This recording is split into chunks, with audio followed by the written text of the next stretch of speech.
Hey guys, what up? YouTuber, October the 5th. We are on track, still in the timeline. I haven't missed a day yet. And I have to say, it's starting to get a little bit stressy because I'm procrastinating on the weekends, but we're in time. So, yeah, today's Monday, and we are talking about skate mentality, a topic I really like to talk about because I think a lot when I skate, or I try not to think, or like the whole thing behind thinking and skateboarding or doing anything. It fascinates me. I think a lot about it and I love it. And I love to talk about it because I think I can give a lot of you guys and girls some advice. So, the very first skate mentality video I want to do in this little YouTuber series is about a topic I get asked a lot. So, especially on TikTok, I post a lot on TikTok, and a lot of kids are commenting and asking me stuff like, how do you deal with fear? How do you overcome fear in skateboarding? And it is a good question because from the top of my head, I didn't have an answer because I really don't think about fear when I'm skating. And nonetheless, I think that is a stupid answer for 99.9% of the people out there, and I still try to want to give you guys some value. So I asked a friend, I asked Caress, what she thinks about fear and how she deals with it. And I thought it was a really interesting approach because it is completely the different way, like completely the opposite of how I go about it.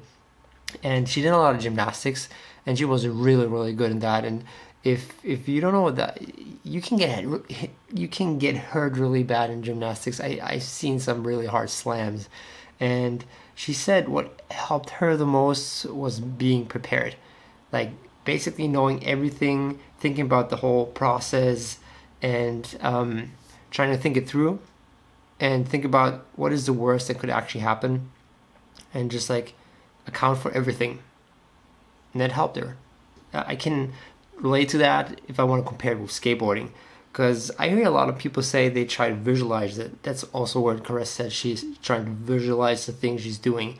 So when you're doing something like a kickflip or something, and you really have to visualize the entire motion and think about, okay, the worst thing that could actually happen doing a kickflip is you can hit your shin, you can maybe land primo, slip out, fall on your back, and like trying to think through all of these scenarios that could happen make you a little bit more prepared.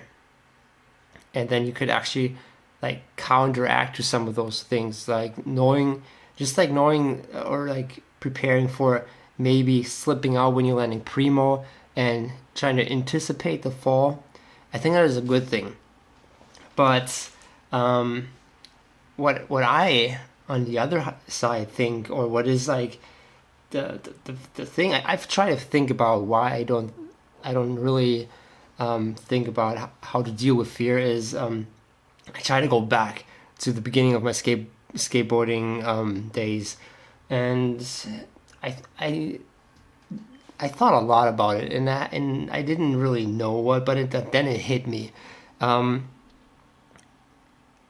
didn't try to think too much about what I did or what could happen, because I felt that it scared me even more.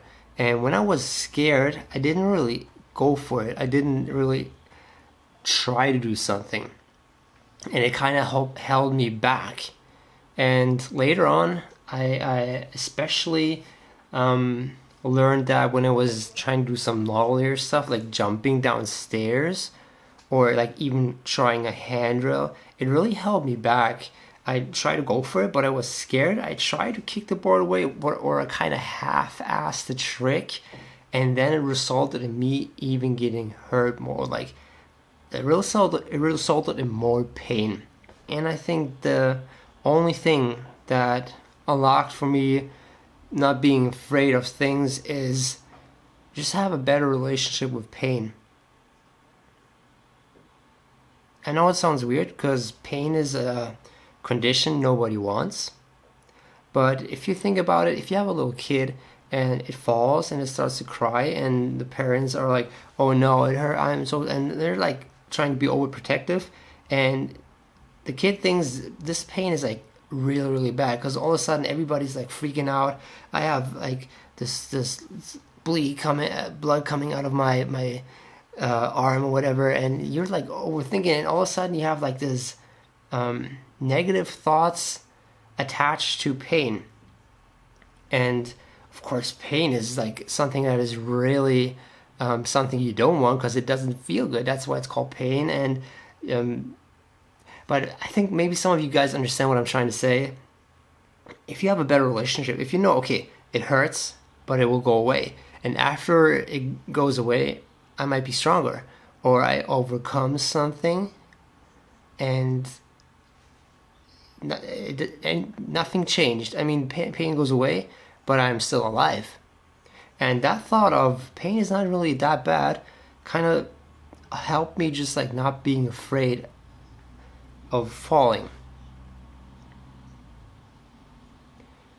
Sounds stupid, maybe, but it made sense to me.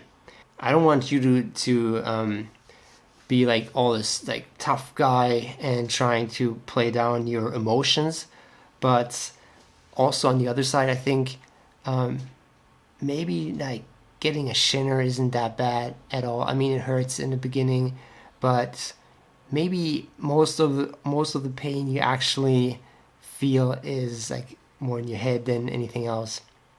So yeah, I don't know if that helps you out, guys. That is just my thought and opinions about the whole thing. I also talked a little bit about my friend's approach, caress, which is what I also hear a lot from other guys. But I would also love to hear what you guys have to say, what you guys think about pain, and I think it's a very interesting conversation because pain and the fear of falling, I think that's a major thing that a lot of skaters in the beginning are struggling with, and maybe something that even like makes them not want to skate. And I don't like that. I think everybody should skate, and if someone is afraid of skating or getting hurt, that's something we should try to avoid. I don't know, guys. That's it. That's it for today. That's all I have to say about pain. Guys, thanks for watching. See you next time. Until then, peace out. Bye.